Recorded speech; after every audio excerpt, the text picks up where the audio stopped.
Bienvenidos a la tertulia de análisis político aquí en Radio Sefarat. Hoy presento y doy la bienvenida, aunque no la requieren porque son de la casa, Federic Hermel, bienvenido. Shalom, ¿qué tal? Federic Hermel es periodista, habitual contertulio en Radio Sefarat y en otros medios tan prestigiosos como este, ¿no es así? Sí, exacto. Muy bien. Pepe de Miguel también se dedica a prensa, gabinete de prensa del Ministerio de Justicia y amigo de la casa también. Gracias por estar con nosotros. Gracias a vosotros por invitarme otra vez. Los temas de la semana, como no podían ser de otra manera, son fundamentalmente la cumbre de la Liga Árabe en Riad y la propuesta realizada y la oferta a Israel y la situación en Irán con el apresamiento de 15 militares británicos. Yo creo que con estos temas nos van a llevar mucho tiempo, prácticamente la tertulia al completo, porque el plan, y si os parece bien, empezamos por ello, el plan de la Liga Árabe tiene muchas ramificaciones, tiene muchas interpretaciones y los analistas han escrito profusamente sobre ello en los últimos días en la prensa. La propuesta es la siguiente: reconocimiento de Israel por parte de los países árabes a cambio de retirada de Israel a las fronteras del año 67, capitalidad palestina en Jerusalén Este y retorno de los refugiados palestinos. Es una oferta que existe, no es nada nuevo, se retoma la iniciativa de Beirut del 2002 y las reacciones han sido variadas. Primero os pregunto qué os parece esta oferta, cómo debería de tomársela Israel y cómo debe responder a ella. Más allá de los términos de esta oferta, que es verdad que no es nada nueva y que puede ser, entre comillas, bastante aceptable por parte de Israel, salvo el tema del retorno de los refugiados, porque eso es un problema incluso material, muy difícil de asumir, incluso por los propios palestinos. A mí me ha gustado el ambiente que hubo en Riad, no sé por qué, pero son sensaciones, ¿no? Y yo creo que también en Israel se ha sentido que había una voluntad de verdad de avanzar y que había una unión árabe donde los moderados aparecían más poderosos, a lo mejor porque estábamos en Riad y que aquí mandaban los moderados, ¿no? Pero yo veo algo, no sé, una sensación bastante positiva y yo creo que la negativa, entre comillas, de momento de Israel no ha sido contundente, sino que ha dejado la ventana abierta. Pepe. Sí, efectivamente, la respuesta de Israel no ha sido nada contundente, como ha dicho Frederic. De hecho, la declaración del Ministerio de Exteriores del día 29, pues sí deja los deseos de Israel de hablar con todos sus vecinos. Y yo creo que lo fundamental, coincido contigo, empezamos bien hoy, no te quejarás, es que da la sensación de que Arabia Saudí ha despertado. Sí. Había una ofensiva iraní, que luego podemos hablar al tratar el tema. Entonces, lo positivo es que Arabia se ha dado cuenta que tiene que volver a ejercer un papel que últimamente estaba, pues por temor a sus propias convulsiones internas o los que le pudiera representar, ha vuelto a tomar las riendas. Entonces ahora Israel sabe que sí, a la hora de hablar, sí tiene con quién hablar y que eso puede ir adelante. No va a hablar con uno, no va a hablar con otro, sino que hay suficientes países árabes que están interesados en frenar una expansión. Sí, no lo olvidemos. Entonces tal vez el papel de Arabia, efectivamente, propuestas nuevas ninguna, pero el mismo gobierno palestino, la misma autoridad palestina dijo que, bueno, en realidad que el derecho al retorno tampoco era lo más importante, por lo que he comentado, a ellos mismos les supone un problema. Entonces, tal vez yo destacaría el papel de Arabia. Luego vamos a hacer algún comentario sobre los moderados. Lo destacó el primer ministro Olmert. Dijo que en todo este proceso de la Liga Árabe, en este contexto convulso y difícil en Oriente Próximo, con un Irán muy crecido, lo verdaderamente revolucionario, decía, era que los países árabes ya no ven a Israel como su principal problema. Que tienen otros, los pobres. No, es verdad. Es que los árabes tienen muchos problemas ahora mismo, con guerras internas que están despertando. Yo creo que a lo mejor, como había este enemigo común siempre, el enemigo a batir, que era Israel, se habían tapado muchas cosas, ¿no? Y ahora mismo Riad se da cuenta de que tiene que retomar el poder para arreglar un montón de problemas, ¿no? Y eso yo creo que beneficia a Israel. Claro, el enemigo exterior siempre une, ¿no? O sea, lo que pasa es que ahora Arabia se ha dado cuenta de lo que hablábamos antes, que hay una onda expansiva, una ofensiva subversiva que a ellos les puede afectar muy directamente. Hasta ahora solamente podían tener el miedo de Al-Qaeda, que no olvidemos, el principal objetivo de Al-Qaeda no es Estados Unidos, no es Satán, es Arabia Saudí. El traidor, claro. Entonces, con eso se podían más o menos, apelando a ese enemigo exterior, a dar cuenta que esa onda expansiva de la subversión de Al-Qaeda por un lado y luego la ofensiva iraní por otro, no olvidemos porque ya están apoyando incluso la subversión de los chiíes en Bahrein, por ejemplo. Entonces es cuando Arabia ha dicho, tengo que despertar. Pero que además que cuenta con una ventaja fundamental sobre Jordania y sobre Egipto, que es su economía. es su poderío económico. Entonces, claro, tiene que desempeñar ese papel y yo creo que afortunadamente han despertado, esperemos que a tiempo. Pero ¿cómo se han dado la vuelta a las cosas, ¿no? En los últimos años, ¿no? Arabia Saudí, que ha sido realmente, y también para Israel, ha sido la bestia negra, porque ha sido financiador del Islam radical desde hace décadas, y ahora, bueno, hay un cambio, porque la cosa se ha vuelto contra sí misma, ¿no? Fundamentalmente. Lo he dicho Pepa antes, el tema es, de un lado está Siria y está Irán, y del otro lado el leadership tiene que estar en manos de Arabia Saudí, y además están los americanos también. Es decir, no hay que olvidar que el principal aliado, aparte de Israel, por supuesto, de Estados Unidos en esta zona es Arabia Saudí. Yo creo que hay un camino interesante, y hablabas perdón que hable así, de la pasta, sí, pero es el nervio de la guerra, pero también puede ser el nervio de la paz, en ese sentido. Y ahí yo me quería plantear una pregunta, decir, ¿cómo va a negociar cuando hay esta cumbre de la Liga Árabe, cuando va el gobierno palestino? ¿Cómo va Hamas?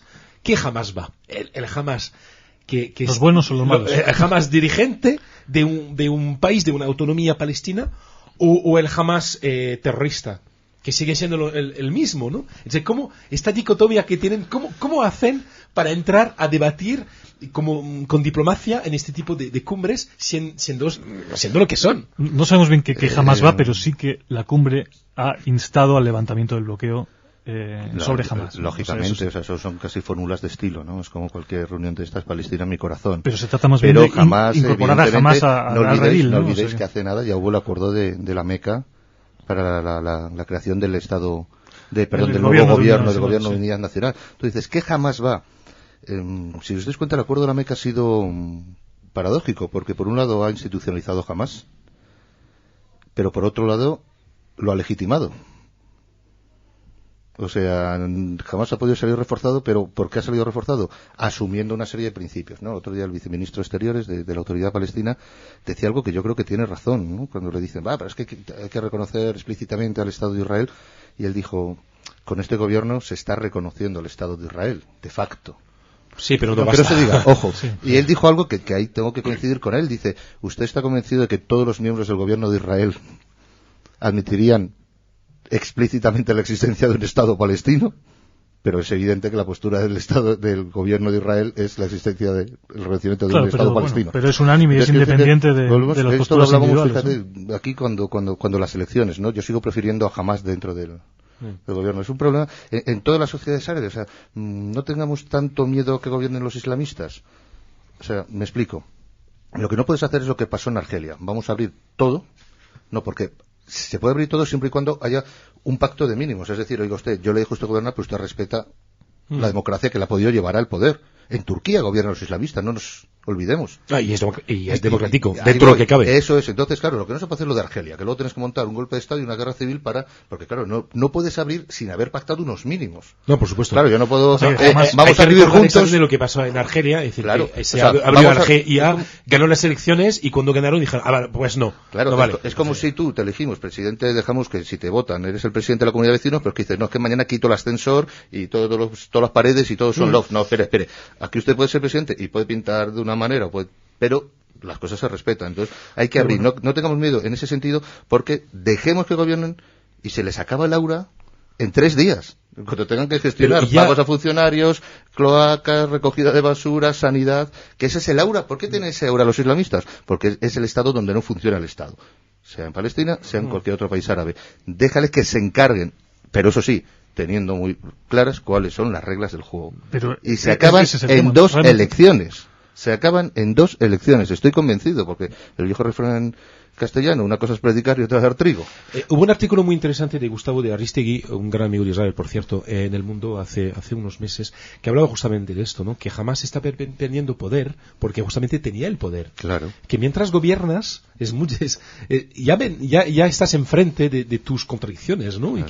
Y gobernar también, la gente que apoya a que se puede hablar con Hamas, es decir, que Hamas en el poder no puede ser el mismo Hamas terrorista, es decir, que tiene que poner un poco agua en su vino, como se dice en francés, ¿no?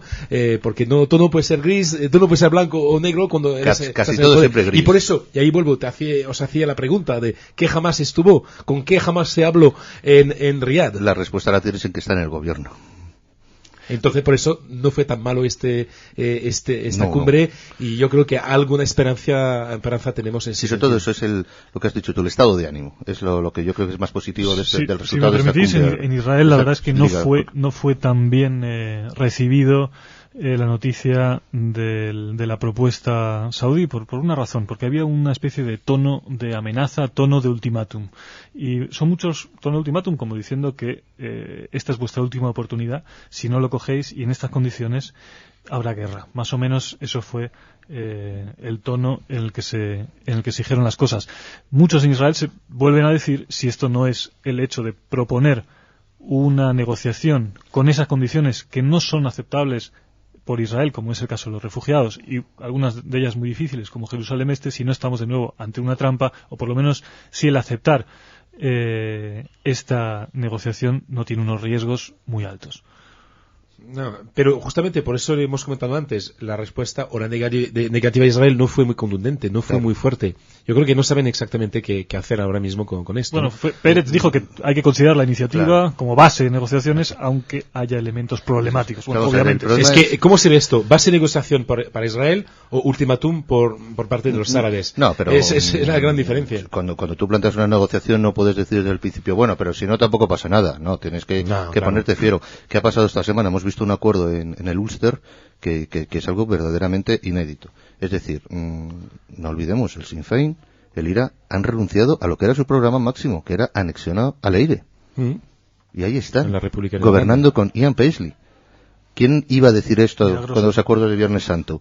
Porque es que la razón de ser del IRA era la reunificación de Irlanda. Pero realmente tú crees... Y ahora mismo han renunciado a ello. ¿Creéis Entonces, yo no sé cuál será el resultado final de las negociaciones. Lo que tengo claro es que las dos partes han dejado abierto el camino para negociar. Eso no se va a arreglar ni de hoy ni para hoy ni para mañana. Pero lo que hablamos, por ejemplo, uno de los puntos, derecho de retorno. En cuanto Israel diga, por aquí no, pase por la propia autoridad palestina que diga, bueno, vale, eso lo aparcamos. Sí, yo confío en esto, yo confío en esto. Y los países árabes de la Liga Árabe estarían de acuerdo en que el problema de los refugiados palestinos, como todo el mundo sabe, es decir, que no se puede resolver con el retorno tal como se plantea en la propuesta, sino con una especie de solución justa, una solución económica, algún tipo de compensación a los refugiados, ¿estarían dispuestos a ceder a ese punto? Ahí estamos con lo que decías antes, del dinero de Arabia Saudí. Claro, o sea, date cuenta, Alex, que los refugiados palestinos eran un problema hace 20, 30 años.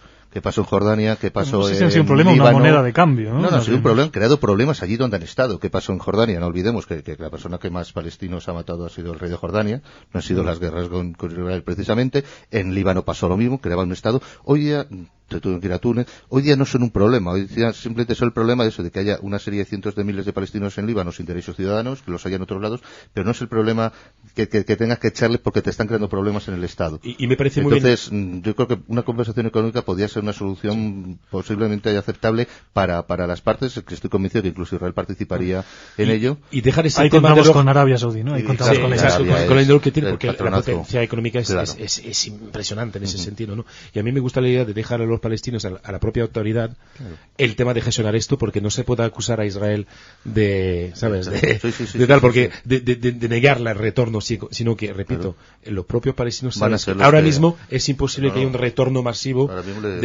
simplemente por un problema de colapso de población ahora mismo en los territorios palestinos. Pero Federic, cuando se habla de retorno de refugiados palestinos, se habla de retorno a Israel y la autoridad palestina. No solamente claro. Ese es el problema. Pero primero si dices, Israel dice, vale, yo acepto tomar mi parte, pero primero los palestinos tenéis que tomar vuestra parte. Claro. Y como ellos no lo van a hacer, Israel se puede lavar las manos. Veremos. Pasamos al tema de Irán, que está íntimamente conectado con este. Pepe, la noticia de la semana y las imágenes que estamos viendo de los militares británicos en las televisiones, humillados, obligados a decir cosas como que Irán tiene un pueblo acogedor y maravilloso, que seguramente es cierto. Lo cual es verdad, por otra parte, pero esa es otra historia. Pero, ¿cómo veis la salida de esta crisis, que es muy seria, ¿no? Sin duda. El problema de Irán realmente es más peliagudo de lo que pensamos. Precisamente el lunes pasado tuvimos un encuentro con el director general de No Proliferación y Contraterrorismo del Ministerio de Exteriores de Israel, Yehuda Jacob. Entonces, os podéis imaginar que hablamos largo y tendido sobre Irán, porque de hecho nos confesó que su departamento ahora el 90% del tiempo lo ocupa Irán y otro 10% Siria, Corea del Norte y algún otro también. Entonces, claro, el problema de Irán, tal y como yo lo veo, es que no se trata solamente de un problema de amenaza nuclear. O sea, el problema de amenaza nuclear lo puedes neutralizar de una manera o de otra, más brutal, menos brutal, más diplomático, menos diplomático.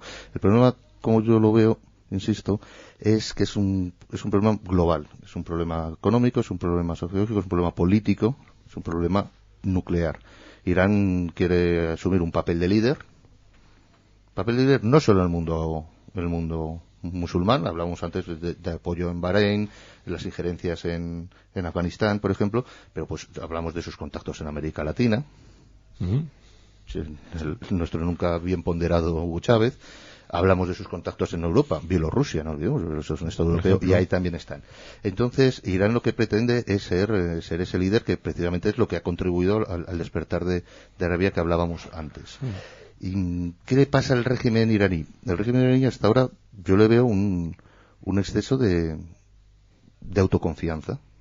O sea, esto no creo que sea un régimen excesivamente popular en su país, pero está muy bien organizado, eso no cabe la menor duda, y una confianza que a qué la achaco yo, a que hasta ahora no les ha pasado nada. Se les amenaza, puede haber sanciones, pero es que realmente ¿qué problemas ha tenido el régimen de los ayatolás? ¿Qué sanciones? No fue el bloqueo a Irak. Claro, evidentemente tiene, pues volvemos a hablar, como diría el amigo Frederick, la pasta. Entonces, el problema es ese. Pero el pulso que está manteniendo actualmente con Gran Bretaña, ¿esto a dónde lleva y qué objetivos persigue? Parece bastante simple, entre comillas. Si algo puede ser simple en este problema, yo creo personalmente que está totalmente ligado al tema nuclear. Es decir, y está gracias a este secuestro de 15 soldados británicos, es decir, el Irán, que lo veo muy poderoso, está atando las manos de la ONU, porque la respuesta de la ONU ha sido muy débil. Muy débil en ese sentido, porque la ONU ya está en el programa nuclear y ahora está con no se quiere meter en ese sentido. Yo creo que Irán ha hecho aposta. Yo confío más en las declaraciones del ejército británico que dice que estaba en aguas territoriales de Irak. Una provocación de esa sería totalmente absurda. Por eso es que no lo van a hacer. Es bastante, es evidente. Hay que confiar en la creíble. Sobre todo los ingleses, que para esas cosas son muy de Reino Unido, ¿no? Pero entonces es una forma. Haces un secuestro y pones la ONU en un compromiso, en un problema, y te ayuda en las negociaciones para el tema nuclear. Claro, tú has sacado la ONU la semana pasada, resolución del Consejo de Seguridad. Es que el problema de la respuesta con Irán es que no está habiendo una respuesta uniforme. Yo cuando antes hablaba que es un problema global, ahora los próximos meses, por los chinos y los rusos, dices, que no quieren apoyar ninguna medida. Y los rusos, los chinos, Europa, los propios Estados Unidos, aquí parece que cada uno da su respuesta a Irán por su lado. El Consejo de Seguridad decide una cosa, Estados Unidos amenaza de vez en cuando también para consumo interno muchas veces. En Europa no acabamos de darnos cuenta que somos algo más que 27 países reunidos, sino que somos una unidad política que tiene que responder como tal. ¿Tú crees que lo somos? Nos has dejado... Me gustaría saberlo. No.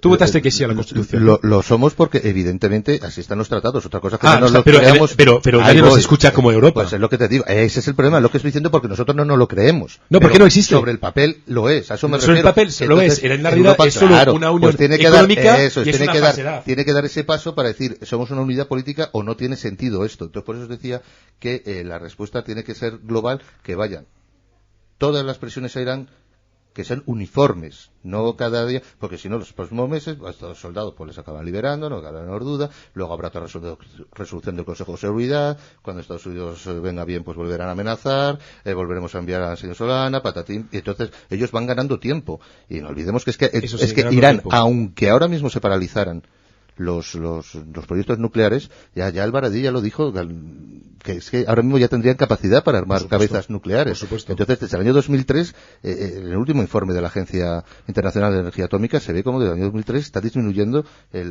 la colaboración con ellos por parte de Irán. En el último informe había un montón de preguntas que leía y decía, no han aportado ningún dato, todo lo que están haciendo es ganar tiempo y decir, ojo, que os puedo meter en un lío.